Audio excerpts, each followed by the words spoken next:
All right, here we go. We're live. So I thought I'd do a bit of an end of year live stream, bit of a Q&A, whatever. If you have any questions or you just want to have a chat, I'm going to hang around for about an hour. It is stinking hot today. So we're going to see how we go in here. I've only got one of the lights on, so hopefully it still looks all right, the picture quality and stuff. And hopefully the audio is all good. We should be live. So welcome, everybody. Firstly, a massive thanks for all the support on the YouTube channel this year. It's been really cool. The channel's grown a lot. We've basically been clicking over about 1.2 million views a month the last few months, so that's huge. So, yeah, thank you. I hope you all had a good Christmas or holidays, whatever. And if you got anything planned for New Year's, have fun. And if not, all the best in 2020. So just want to say thanks for all the support. Yeah, I love making videos. I love what I do, and hopefully it shows. So, yeah, thank you so much. All right, welcome, guys. Hey, we got some folks here already. I thought I better do that right at the start because, you know, there's a lot of new subs that might not have been on a live stream before or whatever, and yeah, so all the support's really appreciated. Welcome, everybody. Landon27 Music, how you doing? Now what says, hey, Shane, love your telly, man. Thanks, me too. It's right back here. I'm going to take it out and play it tonight, too. It is unreal. It's so much fun. So, yeah, you know, there's one thing about it I noticed in the comments. Actually, I noticed it on I actually reviewed one of these a while back, and I noticed in the comments someone said, I love how they've put tall, thin frets on there instead of those vintage ones. I knew there was something different about those frets, but I couldn't put my finger on exactly what it was. Like, no pun intended, but it was like it was one of those things where I was like, oh yeah, they got taller frets. They're like 6105s basically, which means I probably won't wear them out as quickly as I wore out the old vintage frets on the original telly that I had. So yeah, I really love it.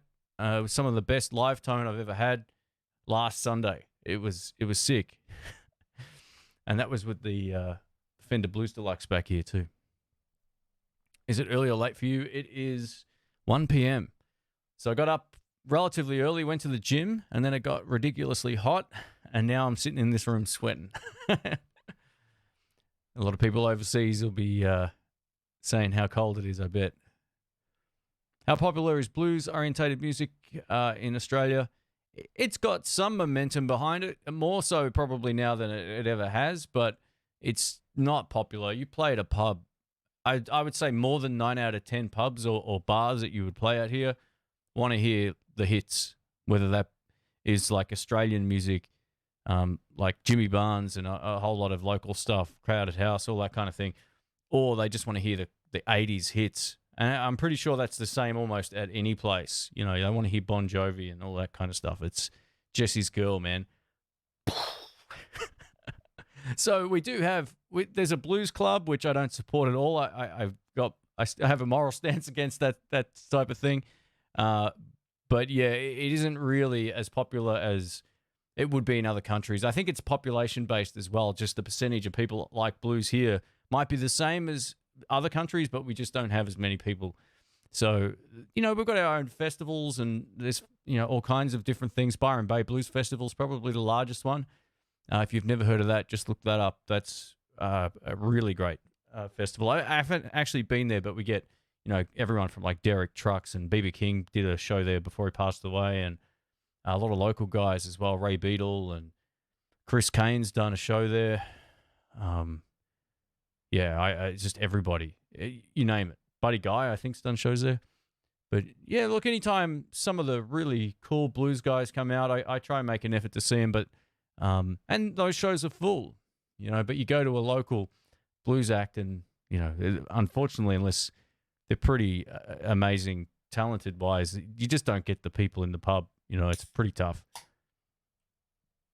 But that could just be because my band sucks.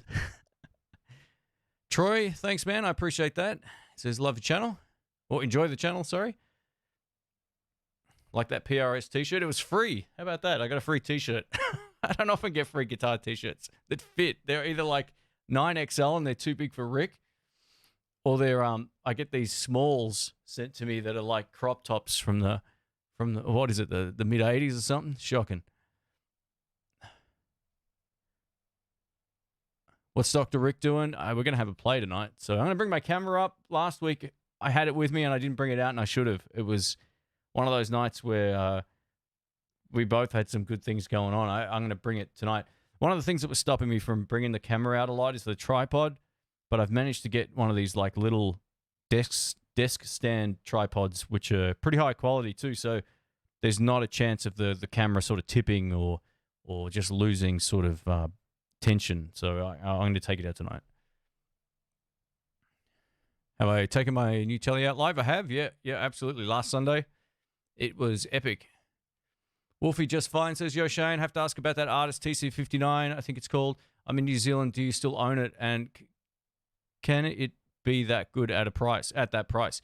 I don't own it. No, I sold 4 guitars when I got my telly. So it was just to cover costs. And I was starting to think, like, I started having a room that was the spare room, and it was flooded. It was just full of guitars in boxes I wasn't using. So I've used it on a few videos, but it wasn't something that I was using a lot. And I'm kind of thinking to myself, I'm going to downsize back to what I just use when I play live. On the most part, I'm going to keep a couple of Harley Bentons for the channel. But yeah, that guitar for me was just too heavy. It was fantastic. Like, if you were asking about, like, can it be that good? Yeah, it is. It is really that good. There's a lot of other guys on that commented on those videos who own it already, and you can just go through some of their comments. But it's easily as good as a Harley Benton. It might be slightly better than the TC52, only because TC52. That's not what it's called. TE52. Because it's got the locking tuners and the humbuckers that you can split coil.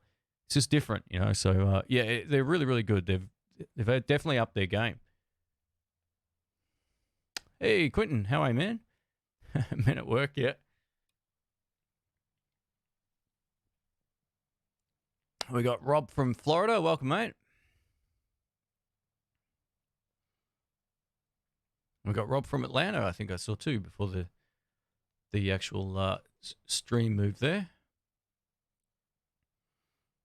Have I tried any car amps? I haven't, no.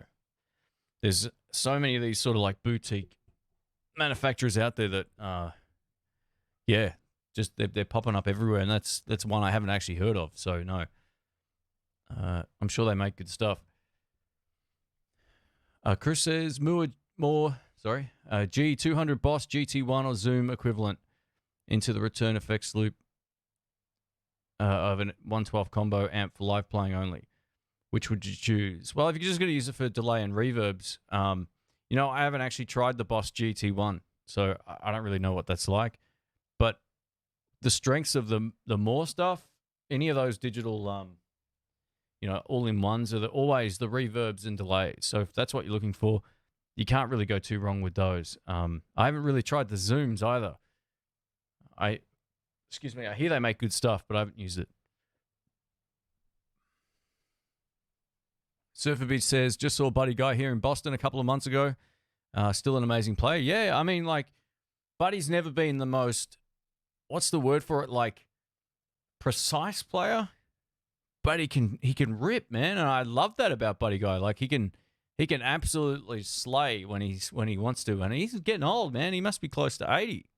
I don't know exactly how old Buddy Guy is, if anyone wants to look it up, but yeah, his playing is, he can absolutely still shred. It's pretty cool. He's always had this really fast just way of getting around the guitar that's still really bluesy. I like that about Buddy Guy. He plays with a lot of intensity and attack when he wants to, but he can also hold back and play like really understated as well.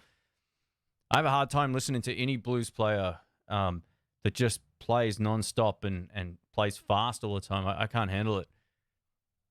But Buddy's one of those guys. He's got a great combination of all kinds of stuff.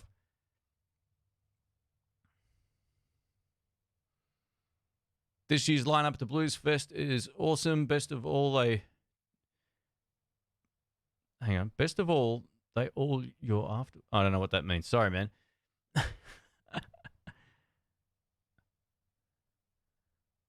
Sorry, I read that twice because like, what am I missing here? Hey, Shane, do you think the Fender ToneMaster amps would benefit from the same ceramic speakers of the tube counterparts instead of the neodymium speakers? Probably. Yeah, I think they would, but you're going to be weighing the amp down, right? So if that's not a concern, you're probably just better off going for a twin because you probably get a used one cheaper than you would get a Tone Master new. And you'll already have those speakers. I mean, look, it's going to still be lighter with two like actual non-neodymium speakers of ceramics or whatever. But yeah, you're going to be weighing it down. Kind of, to my mind, it kind of might defeat the purpose of having such a light amp. And I don't know if it really needs it. Like, I'm going to probably take mine out tonight because I took the Blues Deluxe out last week, and I was like, oh man, I wish I had the Tone Master. Like, getting it up and down the stairs was brutal. The Tone Master is just really great. It's a nice, easy way of getting around. So I have no problems being loud enough with the Tone Masters. They get it up to 40 or 85 watts, and it's unreal. I think it sort of sucks anywhere lower than that on the like live playing. At home, it's fine, but if you take it out and play it live, a guy I know has got one, and he runs it at like 12 watts. And it sounds terrible. It's all squishy and compressed. Whereas if you get it up to 40 watts, it really opens up. So yeah, I would just sort of I'd weigh up whether or not the weight thing's important to you or not. If it isn't, then you can probably swap them out. I just don't know how much difference it's going to make because I haven't tried it personally. It kept me from buying a Bassbreaker. Yeah, Rick blew up the early, what was it, the 40? Was that the one that he blew up? I got to tell you though, that 30R is wicked. If you get a chance to play that, go do it. It's funny though, like a lot of people were saying, oh, I should get it, and a lot of people were saying, hey, I had this and I blew it up. So yeah, I don't know about the Bassbreakers. I don't have a lot of confidence in their build quality. I love the sound of that 30R and the 15. I think the 15's a really great amp as well. But I just don't trust the build quality. And I've said this before, like I went into a couple of different shops and I had 2 or 3 of them all have problems. They either had really bad oscillation in the valves, like they all needed to be replaced. One was a 212 and one had the speaker, it was no longer attached to the amp. It had fallen in to the bottom of the actual cabinet. It's just like, man, what's the deal with this? And then Rick and I were testing the other one and he blew it up. So it's like, man, it's just, yeah, I don't really trust the build quality on those. The 15, I think, is a good amp, and I think the 30 is good too, but yeah, I really don't need another one.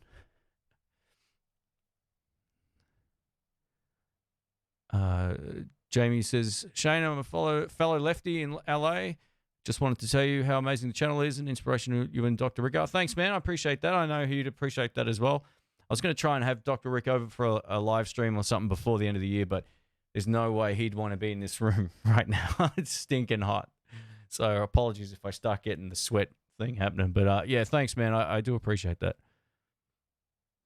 Anyone have a PRS SE with a tremolo? I have a Santana model with the diagonal fret markers. It sounds off to me, tinny or something. So my Custom 24 has a tremolo arm. It works great. So yeah, I don't know. I've not done anything to that guitar. Not one thing other than change the strings. So where is it? It's packed away. But yeah, my friend actually played it's a modded version of a PRS SE Santana, and he didn't really like it either. But yeah, I think it's just a bit hit and miss with any sort of guitars out there. Do you think it's amazing how many cheap guitars these days are actually good? Yeah, it's not surprising in a way now because word gets around pretty quickly if something's really crap, and then they're not going to get any repeat customers, so they've just wasted their time, as opposed to companies that try to build something good for its price that they know people are going to buy. Like you had asked me like 6 years ago if I would have been playing an inexpensive guitar even on the YouTube channel, I'd be like, I don't know, man, it's probably crap. But it's just not the case anymore. It's really hard to find bad guitars. It really is.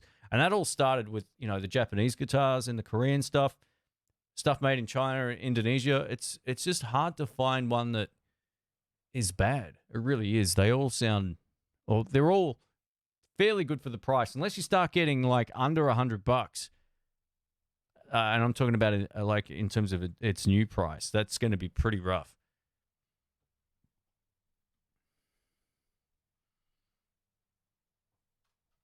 Do I like the Univibe before or after dirt or fuzz? I had mine after and felt all I could hear was the gain swishing around.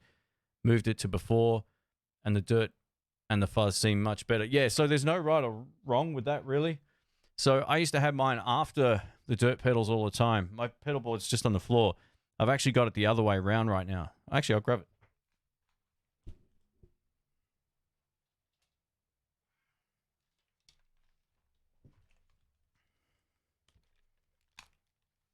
So, yeah, that's my board there. So I've got the Vibler before my clean boost and my overdrives now. And it just sounds better with this particular pedal too. This particular pedal, the Vibler, it almost feels like you can hear the oscillation if you put it after and it's not on. It's really odd how it works. But if I have it before, it's dead quiet. So for the way that I've got it set up, this just works the best. So yeah, there you go. But realistically, with any of this stuff, there's no right or wrong. Just because someone makes a video and says, "Hey, you got to put this before or after that," it doesn't matter. Just do whatever works. Especially with clean boosts, some people don't want the clean boost to change their amount of gain. They just want to be louder. So in that case, you just want to put the clean boost after your overdrive, as opposed to before. That'll give you more of a sort of preamp distortion.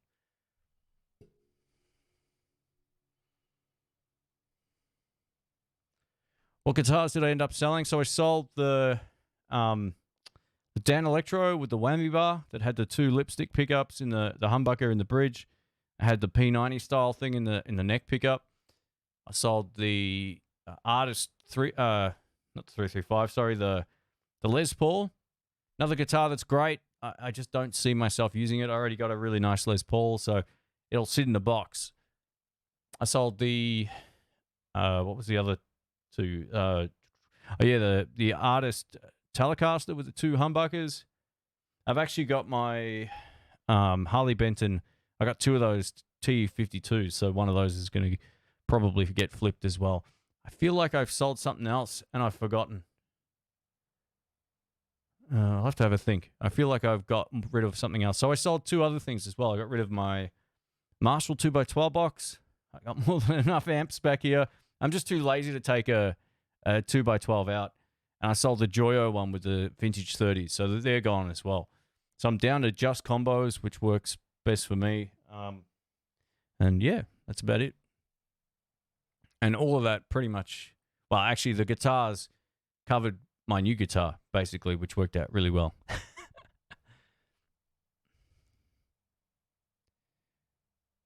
Yeah, I just don't like hoarding stuff, and I don't like keeping things I don't play.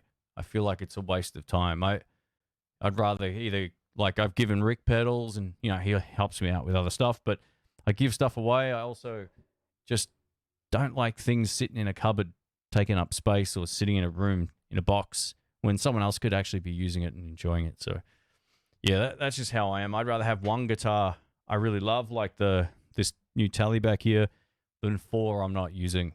It just doesn't make sense. We got John from Des Moines. Welcome.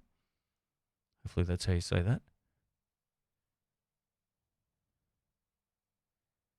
that. Cam Spook says, every time I'm going to buy some gear, I always look hoping that you've done a review. Thanks from Victoria, BC, Canada. Hey, you're welcome, man. Thank you. That's the goal, just to review every possible thing. No, definitely not. It's you know, I think there's more pedals born every second than children in the world, so it's pretty much an impossible task. But yeah, I think already I can tell there's going to be some cool stuff coming in for next month. I'm not really filming anything at the moment, but I've got I got one video already scheduled for next month, early in the first week. And then I've already been getting emails about stuff I think you guys might like. And Rick will be featured in a couple of those videos too, so it should be fun.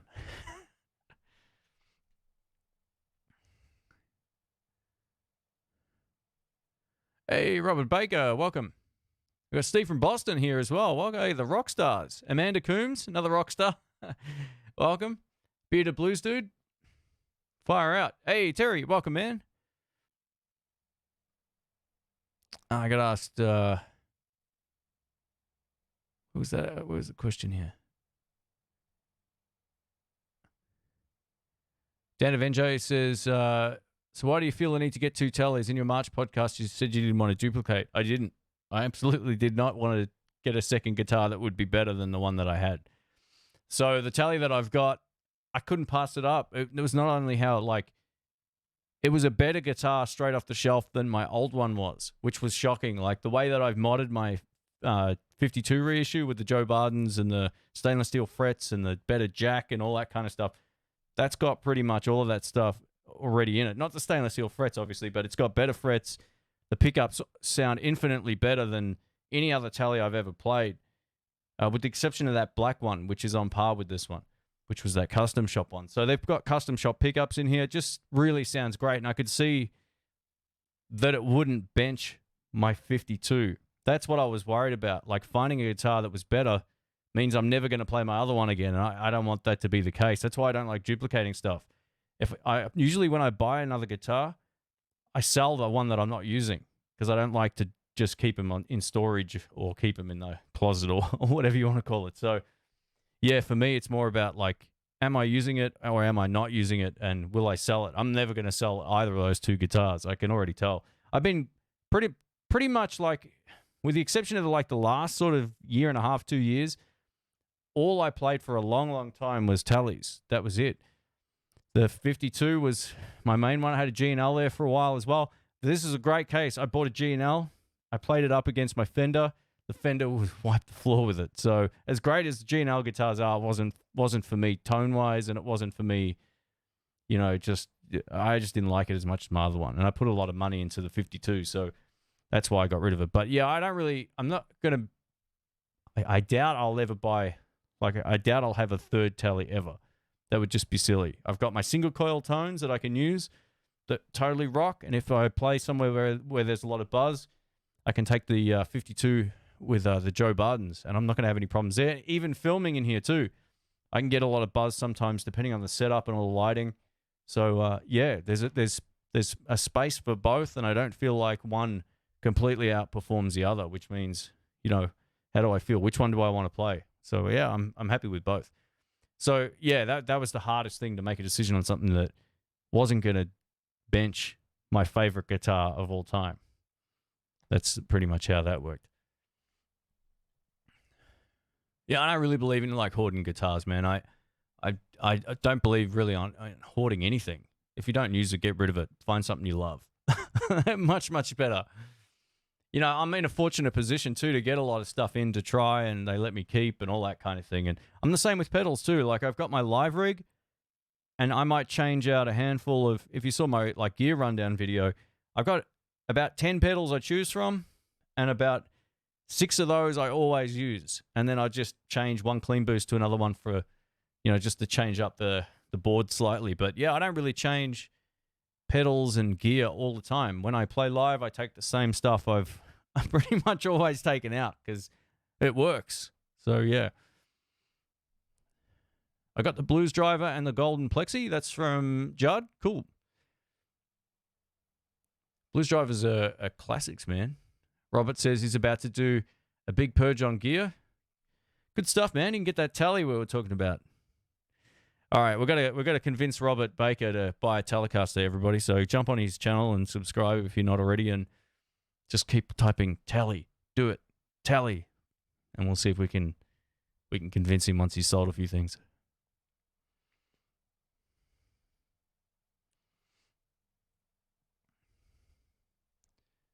Oh, did we miss a Steve from Boston live stream? Was that today? I was out this morning, so.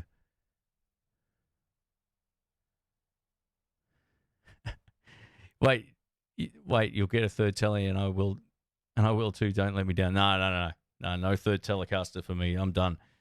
You know, for being a lefty too, there's not a lot of guitars I really fall in love with.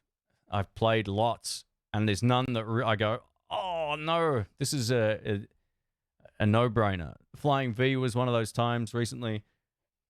That guitar, definitely, it made me feel like I felt when I bought my original 52. It was, or my reissue, I should say, not my original. But when I bought the one that you've seen a lot of, I was just like, this is easily as good. It's slightly different as well, the neck's fatter, and there's a few different things about it that I really like. And the PRS SE Custom 24, as inexpensive as guitar as that was, comparatively to what some of these other ones might be worth in my collection, it was just unreal. That they were the three that really stood out for me. Like, I liked when I got my Strat, but I didn't like it as much as any of those other ones I just mentioned.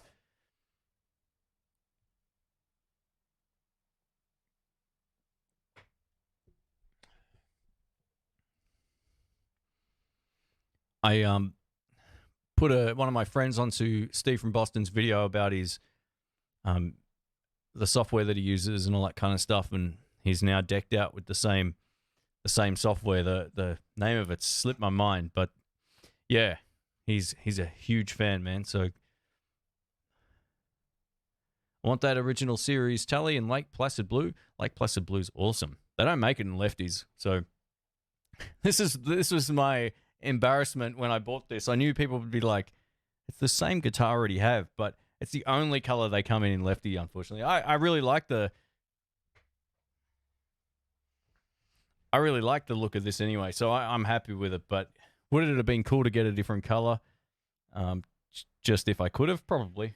But yeah, this U-shaped neck, man, is a beast. It's an absolute beast.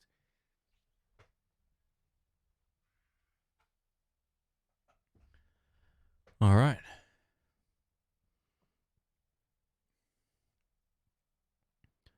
Matty says, long-term fan of your vids and playing. Thanks for everything you do. Thank you. Thanks for the support, mate. I appreciate that. We've got Johnny Bean says, awesome. I'm not sure what that was in relation to, but thanks, man. I've liked the Joyo pedals I've had, and you don't hear many bad reviews. Maybe the pocket metal. Yeah, look, they've done everything, Joyo. They're one of the only sort of like clone companies that can bring out 3 series of pedals that are all exactly the same internally or sound wise, and then they're in a completely different case, like those Iron Man ones that they had with the little flip top visor. Those little micro ones. They're all pretty much clones of other pedals. I don't know how they keep doing it, but it must be the price. They're cleaning up. And the thing is, they work. Like, that's the other thing too. Like, I've never really, I think I've had one Joyo pedal out of probably 60 come in that hasn't worked. And I've probably had one Caline pedal out of all of the ones that you've seen on the channel that came in and it didn't work. I think it was like a bass pedal, so it didn't matter anyway. I wasn't going to do a video of it, but it did nothing when I clicked it on. So yeah, that's pretty good. That's pretty good for an inexpensive sort of company, or inexpensive brand, I should say.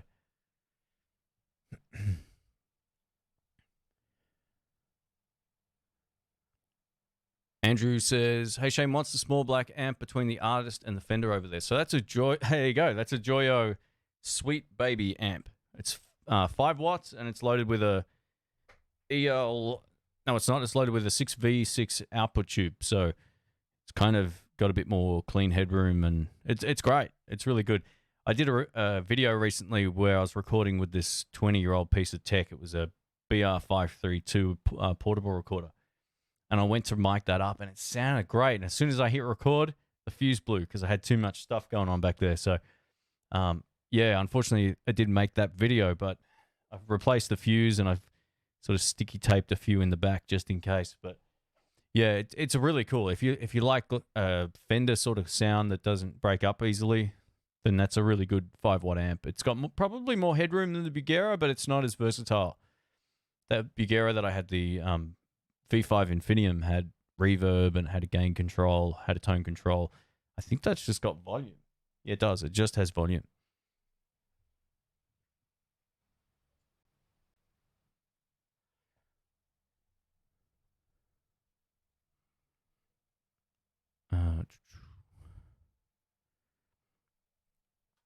I couldn't get into the Blues driver, not my thing. Yeah, it's probably not a pedal I would use either. It's a very specific sort of use. I think they shine best either as a boost into something else. So if you've got any other overdrive, you can use them as a really good boost, because they're kind of like a full range pedal. They have a lot of top end, and they still have a lot of bottom end compared to other pedals that have that sort of vintage tone where it might sort of scoop out the highs and lows. Or they're good as an always on pedal. and then you can stack something else into them. They're not really my kind of pedal, but I can appreciate guys that can get a good sound out of them. Like a good friend of mine, Brian, he's got one, and he makes anything sound good, so it doesn't matter. Hey, Jason, thanks, man. Far out. As I told Steve from Boston, his live stream earlier, this is the $5 I'm giving you this year. Oh, thanks for everything. Hey, thanks, Jason. Cheers, man. You don't have to do that, mate. I appreciate it, though. Thanks. That's funny. Thanks for the support. And yeah, I missed a lot of live streams this year. It was just, I think once the time changed and we were all of a sudden out of whack, like an hour, we went an hour forwards or back, and states swapped the other way. And yeah, that was the end of it. I missed so many live streams. They're always on when I'm half asleep. Hey, but anyway, thanks for that, mate. I appreciate it.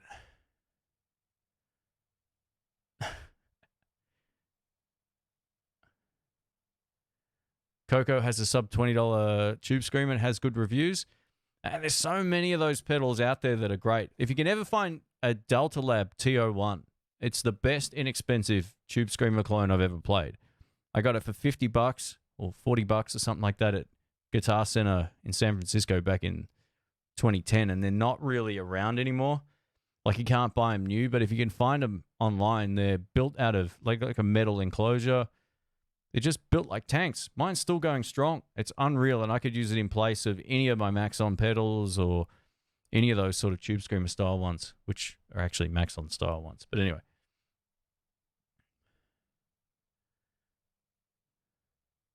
Matty says, I have a Bugera little 5-watt combo and actually like it quite a lot for a home tube amp. I don't love it with pedals, though. Yeah, so if you want to get a little bit more treble out of that amp, run an EQ pedal into it and just sort of scoop out some of the low end like bring the bass slider down a little bit, or just sort of push up the treble on the EQ pedal, and that makes it much more usable. But yeah, they're cool little pedals for what they are. Hey, Grumpy Mike, thanks, man. So we've got a couple of questions that are the same here, but I'll take Grumpy Mike's one first. It says, do you still have your Kemper? Yeah, it's just there. It's right behind my mic. Hopefully you can see that. I got a noise gate on. I should have turned it off because it's making me sit right on the mic here. But yeah, it's just down there. And the other question was, thanks for the super chat too, Mike. I appreciate that. RMG471 says, I noticed you haven't been using your Kemper for the last few videos. Am I falling out of love with it? Not really, no. Like, I've got better earplugs now, and I'm really enjoying the mic'd amp sound in the room. It completely changes the sound. And which brings me back to one point I want to get to as well, but I think I want to reprofile all of my amps with my two microphones that I'm using now. I'm using a Sennheiser E906 and an SM57, like a legit one. And that tone with both of those mics is phenomenal. It's so much better than the Kemper with the single microphone that I use, whether it be a 57 or a Rode M3. It just doesn't sound anywhere near as epic as it does with these two mics.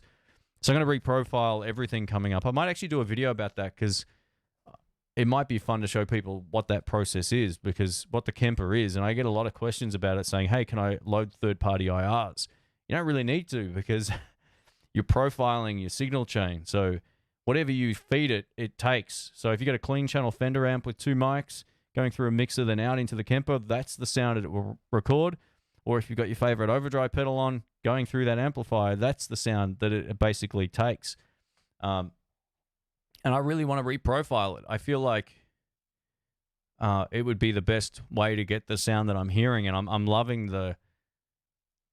just loving that big sound behind me right now. It feels really good. Plus, using those mics has been a lot of fun. So I think the Kemper's still, I use it for all the bass parts on all those intro tracks. And same with Rick when he came over. We plugged in and we went, oh, there's the great, Ashdown rig. It just was epic. So we're playing the bass parts, but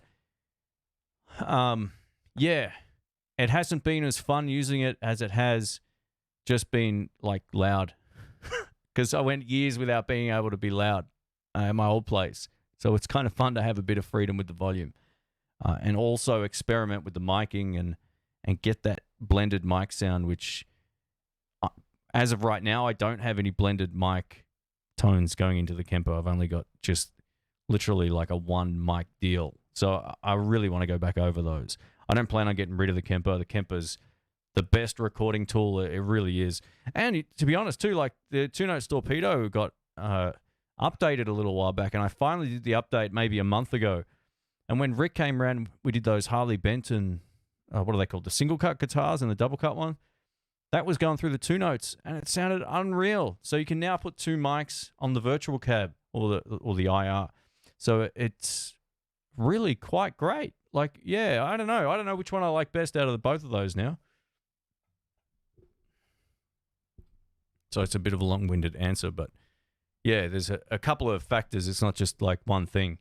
It's not like, oh, I don't like it anymore because it doesn't sound good. It's like I'm getting a great tone in the room with the mics and the speakers and the amps, and it has a certain sort of knock to it that I'm not getting with a profile I made with just one mic. So I'm going to go back and reapproach that whole thing. Joe says, I'm shocked when people buy or consider the Headrush. Yeah, I don't know, man. Like, I guess there's all this stuff because there's so many. Yeah, I don't think it's a bad unit. I just don't think it's for me. You know, any of these digital units aren't as good for me personally as having a pedal board on the floor. And it all comes down to functionality. And I said this on the podcast I did with Rick a while back, that I really feel like the thing holding back all of these digital all-in-ones, or most, I should say, or any of these digital modeling amplifiers, with the exception of the Tone Master, is that they don't look at it from someone who might actually be playing live. They just fill it full of stuff that you need your phone or computer to hook up to. So I always feel like they need a pedal board that comes with it, with all the controls that you would normally find on pedals, that you can just go on the floor and turn something and it changes it. Diving through menus sucks. And for me, like, the Headrush can sound great. You know, a mate of mine's got one, uses it through a PA system, and it rocks, but there's a time it didn't work properly, and he's never used it again. So, yeah, it's everybody likes different things, and some people don't want to go through the hassle of trying to find effects that really works well for them. They'll just prefer an all-in-one. And there's trade-offs to both, you know. Johnny G says, hit the thumbs up button. Thanks, guy. Thanks, Johnny. Thanks, guys. If you do decide to do that, that's awesome.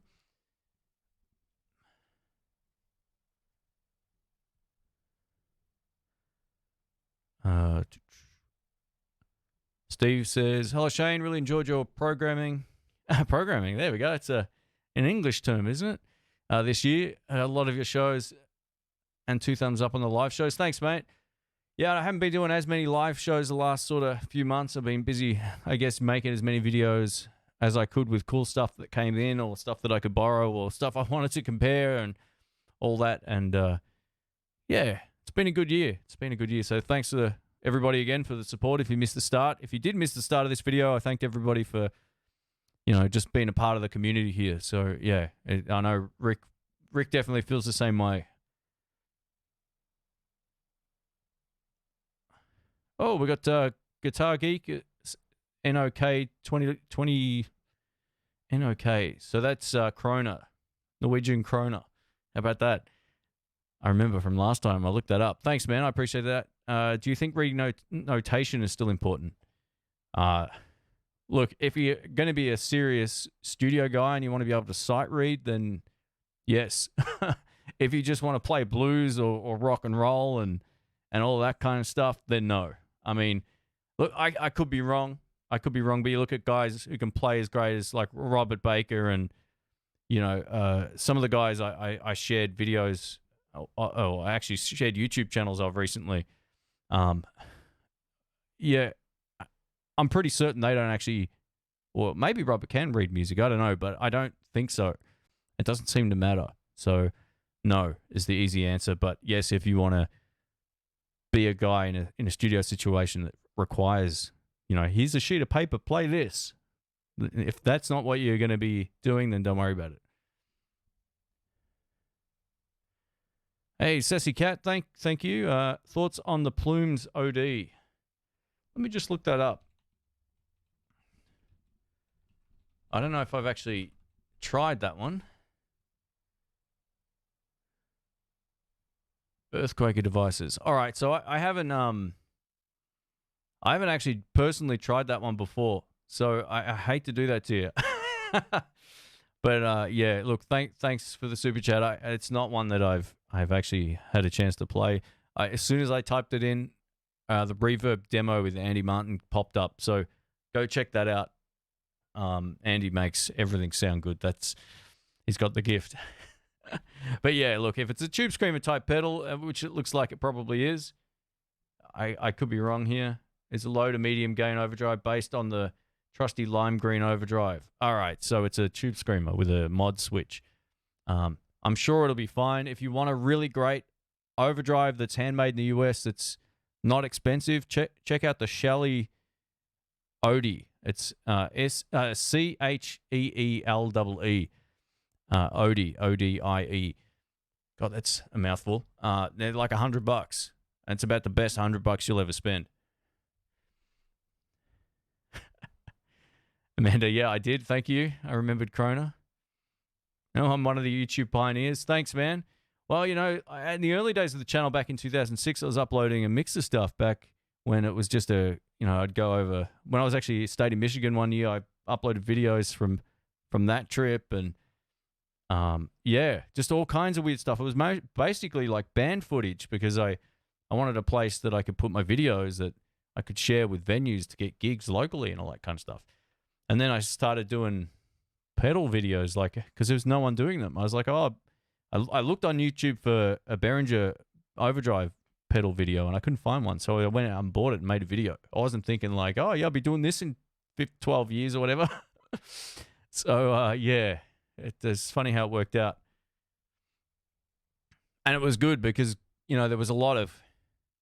I got in early, but I wasn't really like a video guy. So a lot of that is learned. And I've always strived to be better at something, no matter what it is, whether it's, filming or learning how to, design websites or going to the gym or whatever. I always strive to have things better than they were prior. So seeing other channels come up was good inspiration of like, oh yeah, maybe I should buy some lighting. Oh, maybe I should buy a microphone for my amp, which I already had anyway, because I was recording albums back then, but I didn't actually use a lot of that stuff because there was no way to really sync the audio and the video together back then. And I didn't have software for that. It wasn't really like something that was around back. Well, it probably was, but I didn't have it back in 2006. So while I could do basic editing, I used a program called Pinnacle, which isn't probably around anymore. And then from that, I went over to Sony Vegas, and I used that for years until it aggravated me to no end. It was taking me an hour to render out some of my video files. And then years later, out of frustration and a few computers later, I went over to a Mac, and it took me 2 minutes to render out my video. I was like, something go wrong? Like, why is it 60 seconds for HD? I was like, oh, what, is this done? And then I was like, yeah, I'm never going back. So, yeah, thanks. There's a bit of a retrospect there. Graham, thanks, man. $2. If you have any questions, mate, just add in the blues me. I'll keep an eye out. Joe Harvey says, the Boss effects have held up nicely. I picked up the Digitech RP 500 18 months ago, sold it 2 months later. Some stuff doesn't hold up well. No on-off switch button. What a joke. Oh, that sucks. Okay. Yeah, I always think like any electronics should have an on-off switch. Like even I got a DBX 286S like mic preamp back here and there's no on and off button. Like, why not? I have to unplug it. It sucks. Peter Blues Dude says, what's my method for keeping guitar out of your voice tracks? Or do you just go through and cut the bleed in post? Yeah, so I do it properly. I don't use ducking. I don't use any type of like expanders or gates. I literally have the amp loud and I have a shirt mic on. The shirt mic records to the camera. The shirt mic also picks up everything in the room once it's loud enough, right? I also have it set in a way where I've kind of thought about the best way to isolate my voice from any of the room noise, and that was to drop the output gain of the microphone minus 10 dB. And then I also drop it 10 dB or 12 dB in the GH5 camera that I use. And that means it's not going to pick up as much room noise, when it still sounds fine, right? So, yeah, I literally go through with a cutting tool and drop down the audio when I'm playing on my voice mic, and I make sure I don't get, it's not just one track, because it's horrible to listen to. If you have a guitar channel and you're not micing your amp up, do it. It's more important than the video. You can get away with the crappy video quality of a webcam as long as the audio is good, and you'll definitely get some benefits out of that. For years and years, I never did that. I used to just use 2 Sony Handycams, and that was many years ago. I don't even remember what year that was. Maybe 2008, 9, somewhere around there. Yeah, it would have been around then, actually. And then I finally decided, all right, I got to start doing this properly. Like, it takes more time, but the results, spoke for themselves. People noticed immediately that, I was making an effort. And I think you see a lot of benefit as a listener watching a video where you can actually hear something, isolate it properly, and record it with a half decent mic. You don't need anything flash. You just don't want any like distortion. So I made it a point to go through all my videos, and just the one thing I had to learn how to do was to not talk when I was playing, because it's really easy to start talking while you're doing something, and then it's a mess. So I just don't talk when I play guitar. I try not to.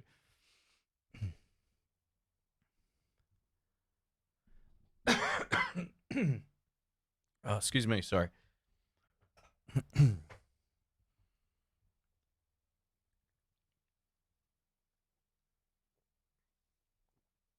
So yeah, editing's like the biggest part of the job.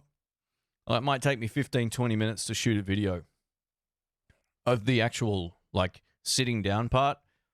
That probably takes me 20 minutes if it's a 15-minute video or 10-minute video or something like that.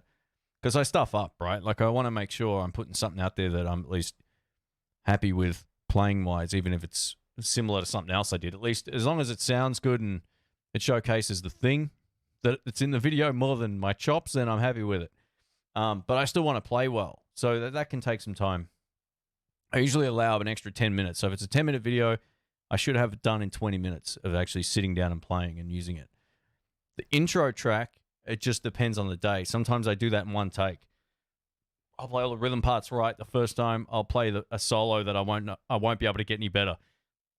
Excuse me. And then I just move on. I think, yep, that's good. But some days I have to do that 25 times to get a solo that I'm happy with, because I'm not playing well. And if I stop, I'm going to come back the next day and I won't be in the mood to do it, or I'll have to start again. So I just force myself to play, a lead part on the intro, things that at least I'm happy with, or it's the best I can do on that day.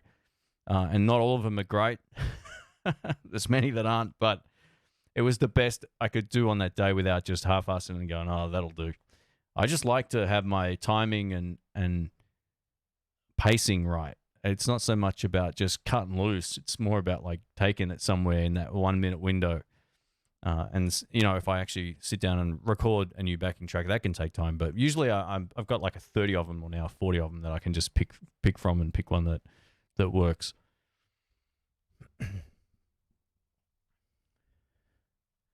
Dave Ross says, I've done commercial studio work for 40 years. If you can't sight read a chart, you're dead in the water. They'll never call you back unless you're the second coming of Jeff Beck. Well, yeah, I mean, look, I'm sure there's guys like that where that's really important in those sort of situations. That's what I was saying before. Like, if you're a studio guy, they definitely need to have that skill. Sorry, Michael, I missed your question before. Would you buy a Fender Super Reverb again? Possibly. It's one of those things where I kind of miss that amp.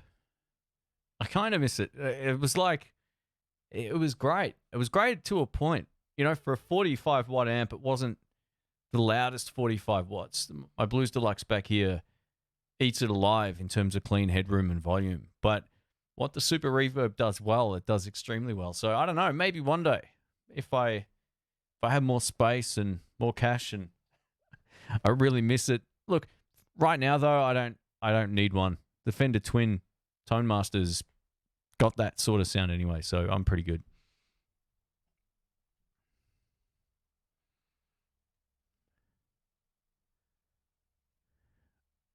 Robert says, yeah, I always do three to four takes on everything and pick the best.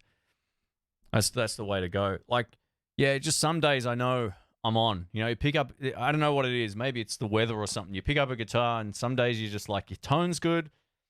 And I always use fingeries on my guitars too. And if I do that, start with that, it feels like I've been playing a while. And I'm like, that's it. I'm done. I'm happy with that. Even if I do another take, I don't think it's going to be any better. And then I have to find the right take in the video file. So I'm kind of like, I'm done. And that only happens maybe once every 5 videos, once every 6 videos where I nail the rhythm parts, because I probably played them before, and then I nail the solo first take. You know, just love when that happens. And doing these videos makes you play better.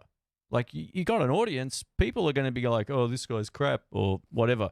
So you kind of want to put something out there that you're happy with. And if you do that, regardless of what level you're at, then keep that standard there for yourself. People will appreciate that. I'm by no means a flashy guitar player or anything, but with what my limited bag of things that I can do, I try to make the most out of it and keep that standard up, at least in my mind anyway. Do I use PC or Apple? So I'm using a PC for all my audio stuff, and the reason why is I'm just really familiar with the software that I've been using for like 10 years called Nuendo, which is Cubase, basically. For video editing, I use Mac. It's so much faster. You know, Final Cut on a Mac. What stopped me from buying a Mac? 2 things. The price and the fact that I thought I was buying an inferior machine because the specs were lower than one I could build for myself. And then I realized like how optimized Mac software is on their own computers.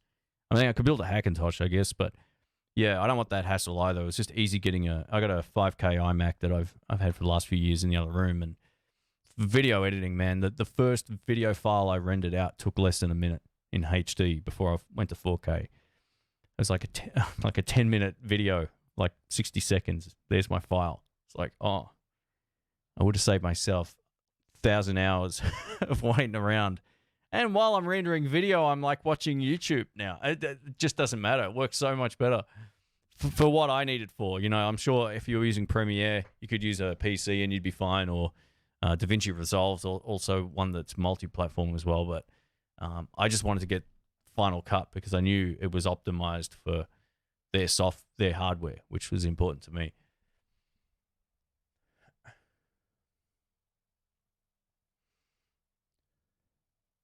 We got, someone says, "G'day from Portugal, welcome." I'm not sure how to pronounce your name, dude. I apologize. Akman Sanzal.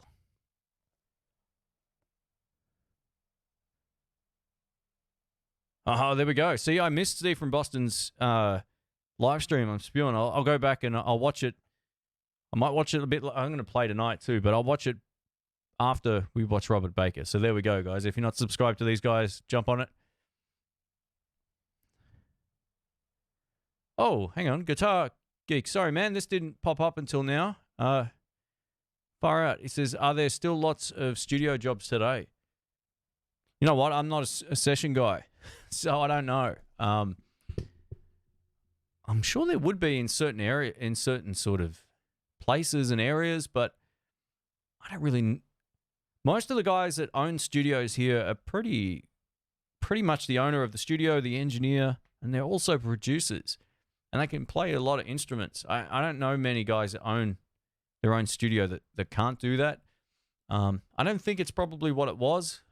Like, even for like larger record I don't know. I'm not really in that industry enough to know about it. I mean, I've been doing my own albums now forever. I've never really thought about like.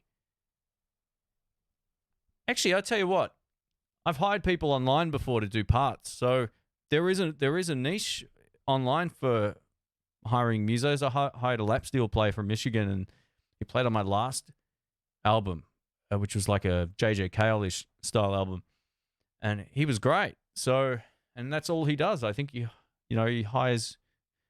sells his own playing to everybody, and he's fantastic. So look, I don't know. I'm sure there'll be still places that get top tier musos and get them together and produce albums. I'm just not in that industry at all, so I don't really know.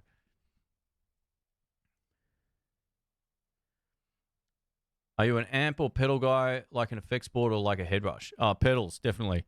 Yeah, the digital thing's not really for me. There's only one multi-effects pedal that I've actually started really messing with, and I really like.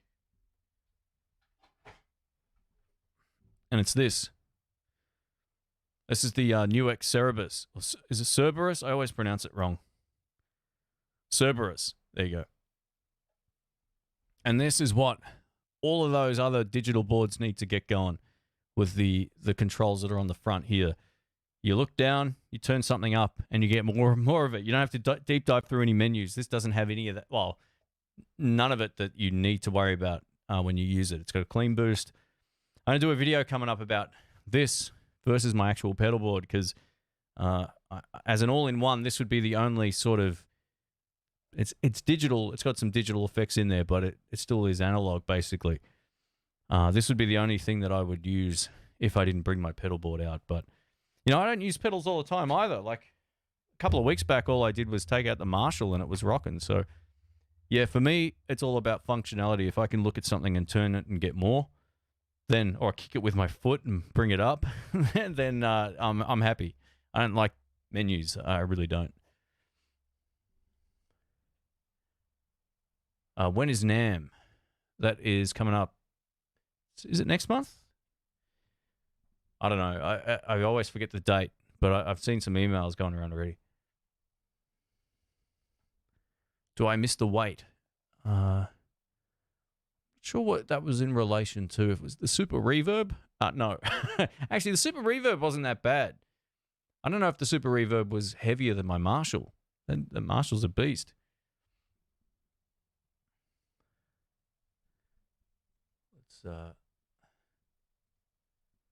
Just check something here. All right, cool. Wow, I got 135 people watching. Far out, guys. Well, thanks for hanging out. Yeah, that's cool. I've just logged onto this rad topic. Cool. We got Peter from Oregon. Hi from WA.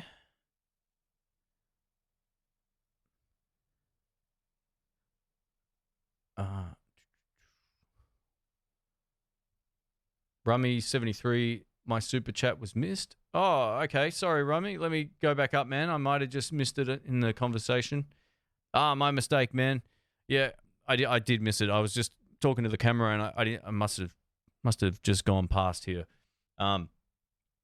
Thoughts on Otis Rush? Otis Rush, man, what a singer. There's a really, really great black and white clip on YouTube of him. I can't remember the song off the top of my head, but he starts with just his vocal, and he gives you chills. Like, it's just, oh man, what a voice! Like, I almost think he's underrated. Like, I don't see a lot of people talking about how great he is. He's a arguably better singer than some of the the big names in blues and all that kind of stuff. But yeah, just a phenomenal talent. Otis Rush is great. Inspired a lot of people as well, including Clapton, who he's also done shows with. But yeah, Otis Rush, man. I want to see if I can find that clip and I'll post it in the chat because it is unreal. It should come up because I've watched it recently. That's how. Yeah, here it is. It's called I Can't Quit You, Baby. There we go. It's in the chat. You can check it out. See if the start of that just doesn't make you go, like, man. And the crowd, I think from memory, were like all just sitting there watching, and he's just obliterating it. It's really cool, man. And he's a lefty. So, yeah, sorry, Rami. I apologize for that.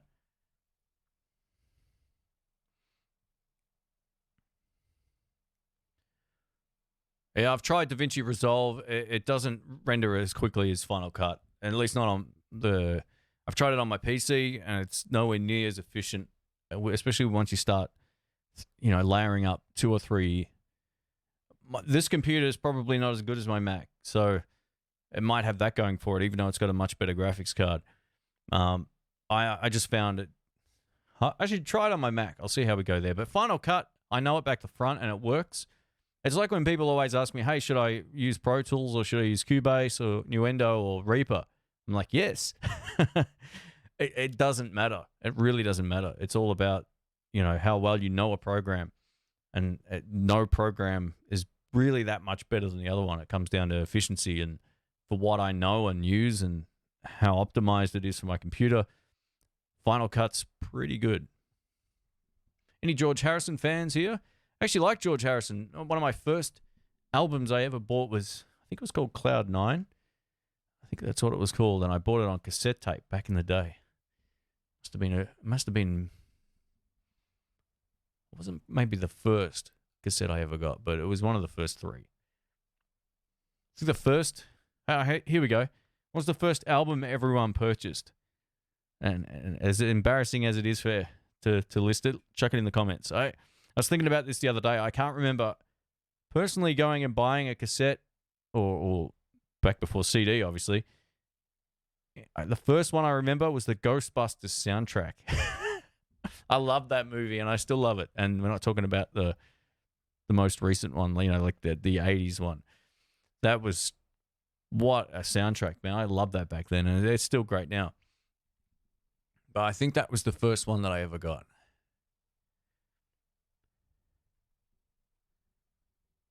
But yeah, I think Cloud 9, George Harrison must have been right after that. And I also remember getting the Michael Jackson's Bad on tape. But I think that was quite a time after when I got Ghostbusters.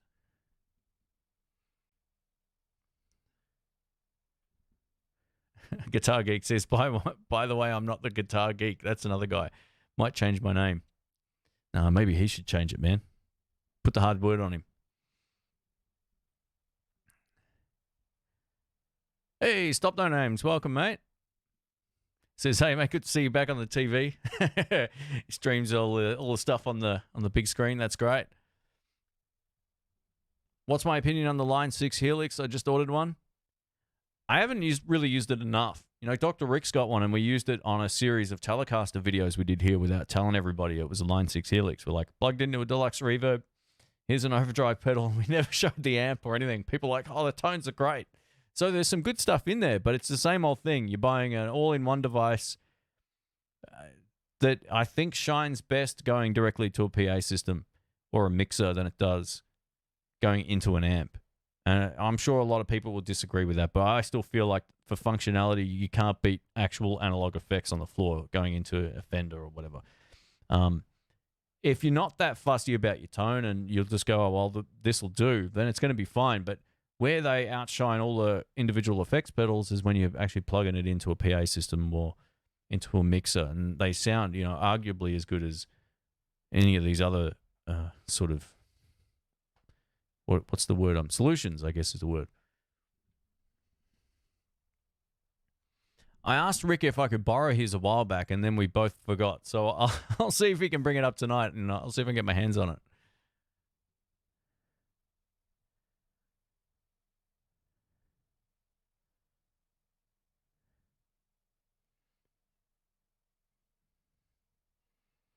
Yeah, it is so hot here today, man. It's crazy.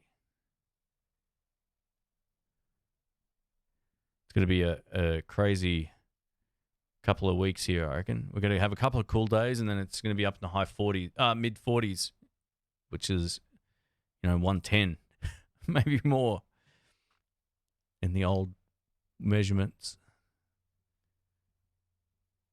I got to say, your review of the Classic PV... the PV Classic 50 got me to buy one around 7 years ago. Other amps have come and gone, but that one's still with me. Oh, that's great, man. That's cool. Yeah, the Classic 50 I borrowed off a friend of mine who I think sold it not long after that. I could be wrong about that, but I remember I used it live a couple of times because he brought it to the jam, and I was like, this is actually pretty good. I'll tell you, the best amp PV maker that no one talks about is the 4x12 Classic 50. It's like a super reverb, except they've added about 12 bricks in the back of it, and you need like a forklift or 3 other people to help you move it out of the car. It is the heaviest amp ever, but one of the best tones I've ever heard in a room without any amps being mic'd up. was that classic 50 412. I mean, the 212 is really good too.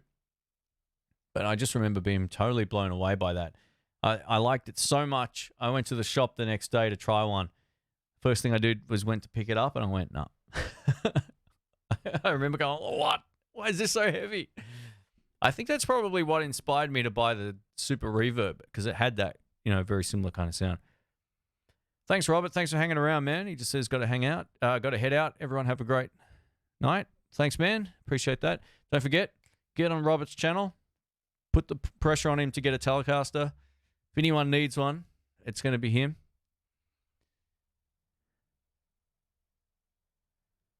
Louis66 says, how did you say record your audio?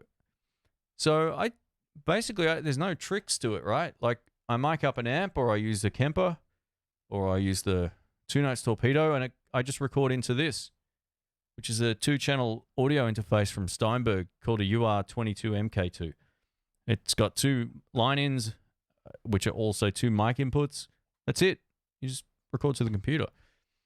I can't really explain the whole process over a live stream, but there's plenty of videos explaining how to go about it. And to be honest, it really doesn't matter what kind of audio interface you buy to some extent. I've only about 5 of these ones from different brands. I can't hear a difference between any of them. So it just comes down to which companies support the drivers the best.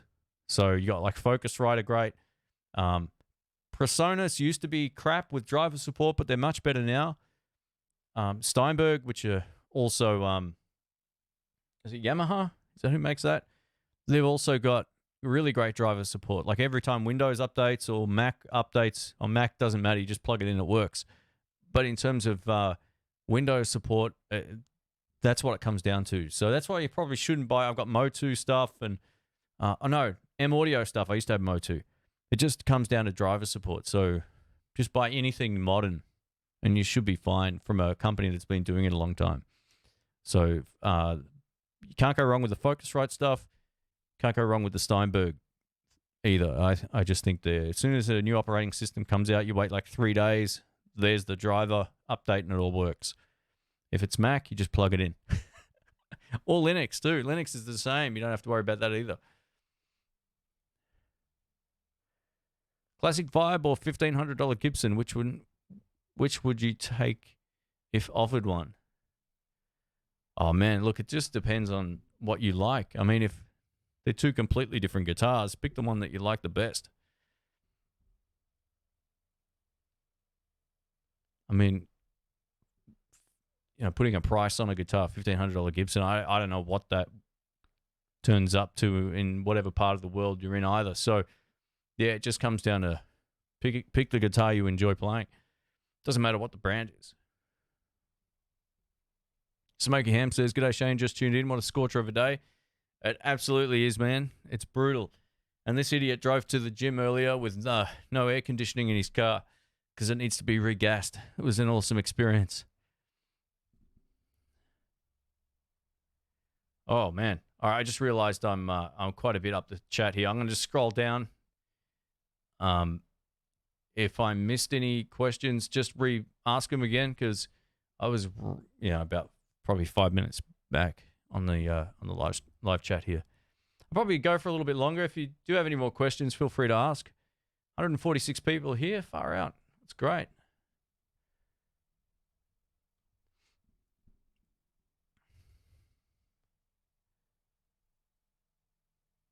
Did you play at any blues jams in San Francisco? Absolutely. Yeah, I was there for probably a month at one point, and I played 4 nights a week with one of the organizers of one at Swig. So, yeah, I've played at Swig probably, 30 or 40 times over the last 10 years. I've played at Rosella's, which is now closed, unfortunately. That was right next to the Fillmore. I did gigs at the Boom Boom Room with a horn section. I played everywhere, man. So, yeah, San Fran, I've played at most of the venues there, which never at the Baked Potato, but yeah, most of the jams. I'm trying to think of some of the names of the other places. It's been a few years, but Swig is the best blues jam there, and my good friend Ed runs that. So if you're ever in San Fran, go check it out. You'll love it. Hey, Cheddar, thanks, man. far out. Says Happy New Year. Happy New Year as well, mate. Thanks for the support this year as well. Yeah, far out. But yeah, San Fran's a good music town. I really like it. Like, it's fun just to go watch bands there. And if you're a jammer, it's fun to play. I just can't think of the other place that we played at. I'm really bad when it comes to venue names. But yeah, Swig is definitely a whole lot of fun. Where's my top guy?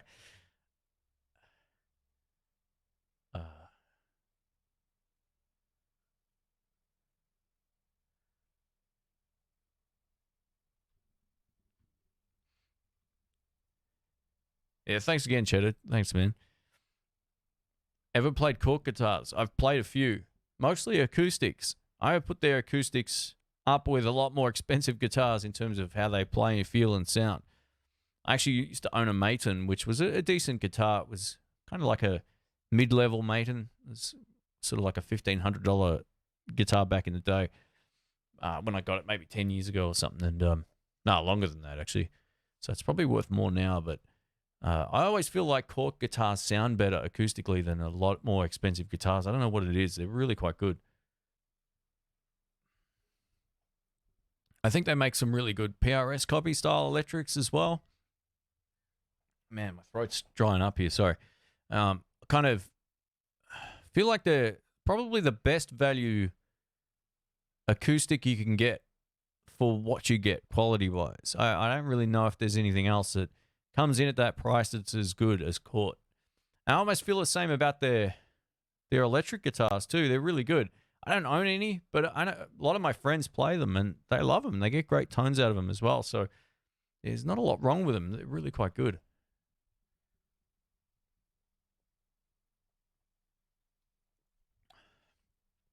First album you received was a Michael Jackson one. Then the first one I bought myself, the Offspring Smash. I remember that. I had that as well.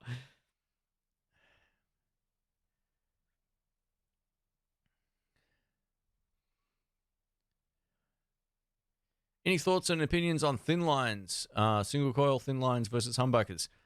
Yeah. And this doesn't come from me owning one, but it comes from two of my good friends owning one. I would stay clear of the humbucker thin line Telecasters.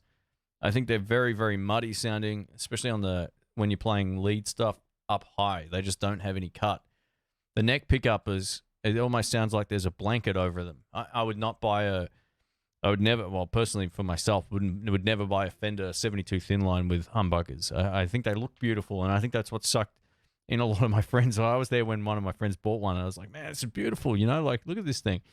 It just didn't sound any good, and I found out later, another good friend of mine, Brian, had one as well. And he said exactly the same thing. It had no note definition when you play up high. And he's right. They just don't. You compare that to any other Tele, I would much prefer a single coil one than the humbucker one. That's just my opinion. And based on what I've heard when I listen to them in a room, I haven't heard really one that made me go, oh, wow, that's the tone. I always feel like, turn the treble up. Or turn the bass down. And where's the mud switch that you can turn off? So, yeah, I wouldn't really buy a humbucker one personally. I just don't feel like they're very good as a lead instrument. They might be okay for playing chords, and you might get some nice clean tones out of them. But once you start stacking on some drive, yeah, I don't know. And this is why I always say, like, how vastly different humbuckers can be in one guitar. Look at my Flying V, or look at any of these other number of guitars where they're so bright as a humbucker, especially when you're playing up high, like the PRS stuff. It's beautiful once you start stacking gain up. You got all the note clarity still there. It's really cool. You know, some guitars just don't have that. I had an old 335 that had no note clarity at all. It was a dud. Will I change the frets on my new Telecaster? That's from Kristen.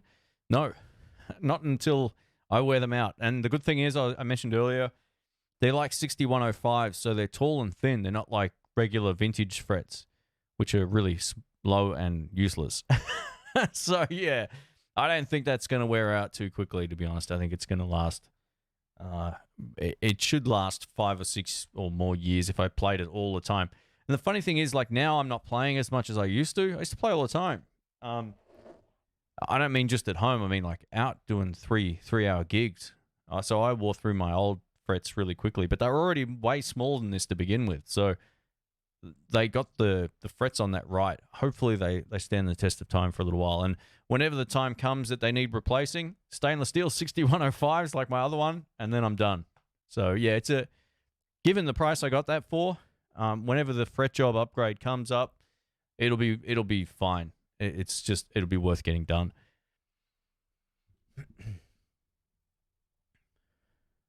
John says, love your channel and product reviews. Thanks, man. Thanks for that, John.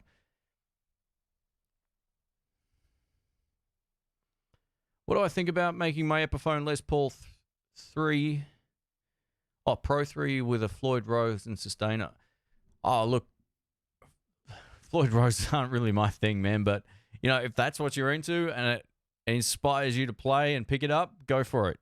If you've never done big mods on a guitar before, have someone else do it, because you could butcher it and then you've got a paperweight, basically. So if you're not good at that stuff, I would hand that off to someone else and get it done properly. But yeah, look, there's nothing wrong with turning a guitar into something that inspires you to play, like what I did with my old 52. Change the pickups, change the frets, change the jack, change the pots, change the switch plate, and make it more your own, even to the extreme of reliking that Harley Benton, that made it more my own. So yeah, do what makes you happy and just enjoy it.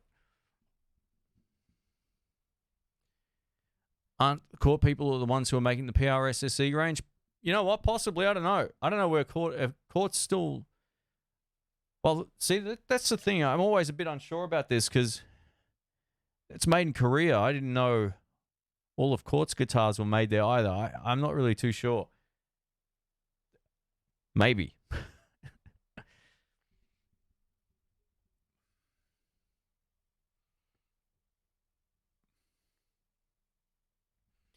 Oh, far out. Guitar Geek. Thanks, man.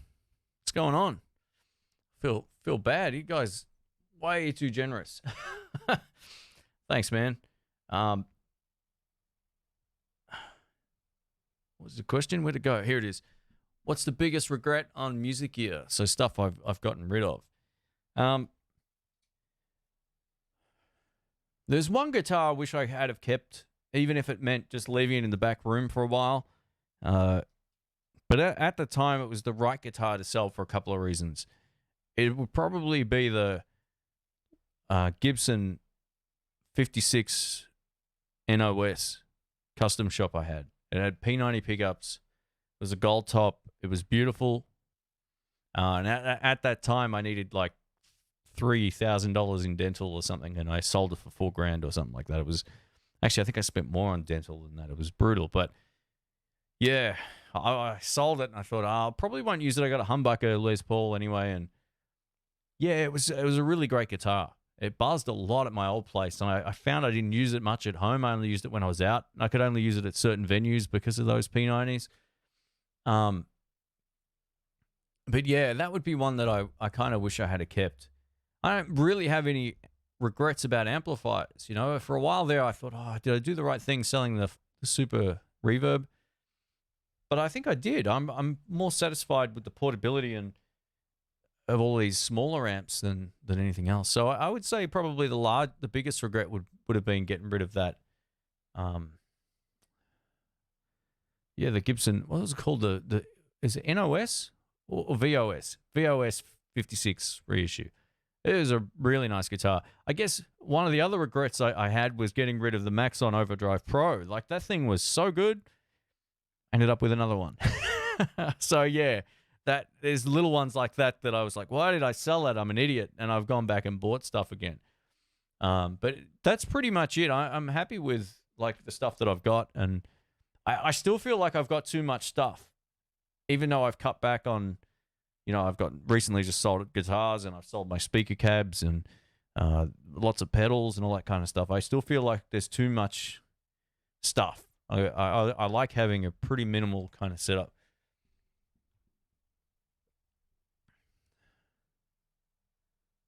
Any 2020 gear predictions? Yeah, all right, here we go. I think I might have already said this, but I have a feeling Fender are going to make a couple of different tone master amps. We're either going to get a Bassman, which I have no confirmation or inside knowledge of, right? A Bassman, or they're going to do like a Hot Rod Deluxe or a Super Reverb. They'll be some of the new Tone Master series amps. I have no way of confirming any of that, but I would love to see them do those sort of classic amps much lighter. So we'll see what happens with that. But I've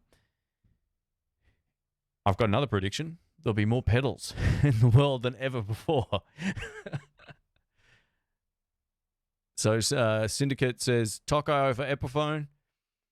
For me personally, the Japanese Tokais are as good as my custom shop Les Paul. Like it was phenomenal. The build quality is awesome. If I had my eyes shut and I picked up either, they'd be indistinguishable. Other than that Gibson smell, which is awesome. I like Epiphone guitars. I've owned a whole lot of them over the years. I played exclusively a 335 dot for like 5 years, and it was unreal. It was actually a better guitar than my ES335 from Gibson. Tone wise, it was just a bad mistake getting rid of that. And also, what was the other one? I had a Les Paul as well, like a black one, from Epiphone. It was a great guitar. So it just comes down to what you can justify spending and what guitar really speaks to you. I think that's what it comes down to, irrespective of the brand. I couldn't care less where a guitar's made or what brand it is, as long as I like it. And yeah, you get to a point where you just don't give a toss about what other people think. So yeah, just get whatever you like. Agree about the humbucker thin line. I think there's magic in the ones with the single coils. Yeah, I would say so too. Twisted tallies are always good. Bill Lawrence, Keystone, 60 styles pickup for the neck. Broadcaster, no-caster, 52 type for the bridge. Yeah, that's a pretty great summary right there. Have I heard of Clarence Gatemouth Brown? I have, yeah, but I don't know that album. I've heard some of his stuff. I've got some of his music on a like a compilation album of all different blues artists. It's got like Albert Collins and all kinds of stuff on there, but I don't know if I've got or if I've heard that. But I got a Spotify account now, so I'll check it out. I'll make a note. That's from Hugh. Thanks, man. I'll copy that for later. All right, more pedals. All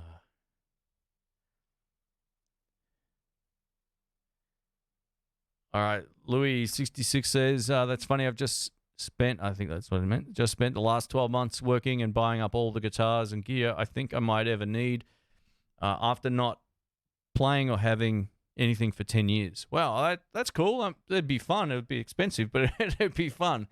I think for me next year in terms of like gear predictions, I would love a Strat in that series, the original series Strat. It's still haunting me a bit.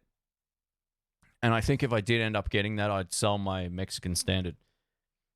I said this to Rick the other day. I almost feel like if I got that Strat and had that tally also with my other one, I'd be done. There'd be no reason for me to look as a left-handed guitar player for another tally or another Strat. I would be done. You know, and as much as I could justify for myself being the kind of player that I am, that I'm not gigging as much as I used to. I still play live pretty much every weekend, right? But I don't always play gigs, so I don't want to spend a fortune on a custom shop guitar. It's just a waste of money for me. Like I wouldn't make it sound any better than like an original series one, which is just as good in my opinion. You know, so that would be as much as I could justify as getting, you know, one of those Strats next year. But if I did, I'd probably sell my other Strat because I don't play Strats much, and that would be a great long-term guitar, much like this one. All right, how long have we been going? All right, we'll go for 5 more minutes. I think I said that before, but we'll wrap it up for an hour and a half because I think someone said Robert's going live as well, so we can all jump over there. That'd be cool.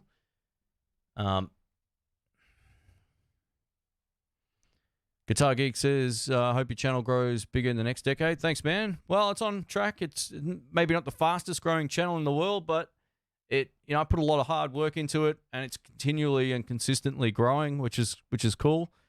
I've never had like a mass unsub or or any drama or anything on the channel, so I like to keep it that way, and I like kind of semi being detached from a lot of the other channels as well. There's a lot of them that I absolutely love. Obviously, Steve from Boston. Robert Baker, there's, Andy Martin, there's heaps of guys that I really like, and, they're great dudes. But I like not being as involved with the rest of the guitar community. I just like, we all kind of do our own thing, and it's fun. Like, yeah. So I guess what I'm trying to say is we've all got our little space in that sort of niche, and it's fun. So I got good plans for 2020, maybe June or July. I have a series I'm currently working on already, trying to put together, trying to logistically sort out, because it's a little bit of a nightmare. But if it works out, you're going to be in for a treat, and it's something that I've never done on the channel, and it's never been done on YouTube in this sense. So at least I haven't seen it anywhere. I came up with this about a year ago, and I thought to myself, I got to get this done. So 2020 will be the year. You'll probably see... I don't even want to go into it. It's cool. It's pretty cool. There's a couple of different things I'm going to plan on doing next year. I'm still going to do the gear videos and all that, but I'm going to try a couple of different things and mix it up for myself. So we'll see if that actually helps it grow, or whether I get a mass unsubbing. I know it's called unsubbing, by the way, but anyway, there's a joke. People say unsubbing.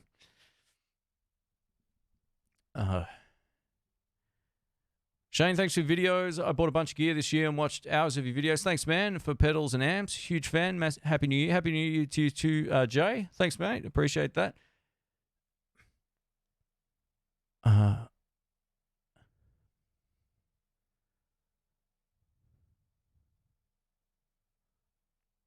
250K subscribers by the end of 2020. Wow.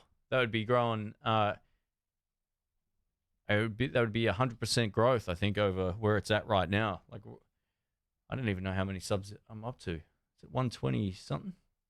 128. 128K. Far out. It comes and goes, I think if I was like a metal player, I would probably grow. I don't want to give it excuses either, but I think like there's more of an interest in like metal style guitar on YouTube and like really rock stuff than there is for like more traditional blues and classic rock stuff. I could be wrong about that, but I think I also had a lot of videos back in the day that weren't very good. Like some of them were good, but a lot of them weren't. So over time, I've gone back and revisited those in hopes that those videos will do better, and I can kind of like either ditch the other one or just sort of render it obsolete. So yeah, we'll see how it grows. Look, it doesn't matter as long as the views stay constant. Things are good, man. Like I'm enjoying what I'm doing, and people are getting into it, and we can do live streams and hang out. It's cool. We have the Tone King. How are you, man? Welcome, mate. Congrats on the 100K. I've been spreading the word, and other people have as well on the channel. I think I shared one of your. I said, I think you're about like a couple hundred subs off, and I posted something on my feed for you. So it's great, man. Good stuff. You'll get one of these plaques that I've got back here. So the great thing about these plaques, Lewis, when it does turn up, is the fact when you hang it on the wall and it doesn't sit properly and it falls and you dint it straight away, and then when you move house, you try and put it back up on the wall and it falls again and dints a second time. And then when you want to get it replaced, they charge you $400 US. I was like, yeah, forget about it. Yeah, man. So just be really careful when you put it somewhere that it doesn't fall. I've dinged mine. It's got 3 big dings on it now. I don't even care anymore. But yeah, just be careful with it, mate. All right, guys. Well, we're pretty much on the hour and a half mark, so I just wanted to say again, Happy New Year. All the best for the New Year's Eve thing and 2020 and all that kind of stuff. Thanks for the support. And now that Tone King's here, we've got to go, all right? I'm only kidding. I'll take this question here. Did you try the Marshall DSL-20 head? Yeah, I did. Yeah, I've got videos of that already. It's great. It's a great little amp. I got a Christmas present from YouTube. I got the email to claim my 100K award on the 25th of the 12th. Oh, that's great, man. 2 to 3 weeks. So I never got my email. I got up to like 104,000 subs and nothing. So I was like, I emailed them and I was like, where's this thing? So I didn't say it like that, obviously, but I was like, I thought I was going to get an email. So I'm glad you got one, mate, because I never did. I had to bloody hassle my YouTube partner thing to get it sorted out. But yeah, that's good, man. So just be careful. Don't drop it like the idiot that I am and have it fall on the floor twice. And the first time it fell over the amps. The second time it fell behind the amps. So yeah, there you go. All right, guys. Well, rock on. Have a great night. Or blues on, I should say. Give one of those to Tone King while he's here. And yeah, we'll catch you soon. I haven't really got any other videos planned for the last few days of the year. I needed a bit of a break after the Christmas push. So yeah, that was pretty much it. I will have some videos coming up next after the New Year's. So stay tuned for those. But yeah, thanks so much, everyone, for the support. Thanks to all the mods that came in as well and helped out. Thanks for all the super chats as well. I'll just give you guys a shout out. So we had Jason, Grumpy Mike, Guitar Geek, Sassy Cat, Graham, Rummy, Guitar Geek. Man, you went crazy. Cheddar, thanks, man. And hopefully that was everybody. If I missed anybody, I apologize. But yeah, have a good night. Have a good day. And yeah, I'll catch you soon. I'll maybe do a live stream in the next couple of weeks. So rock on. Catch you later, guys. Where's the off button here? See ya.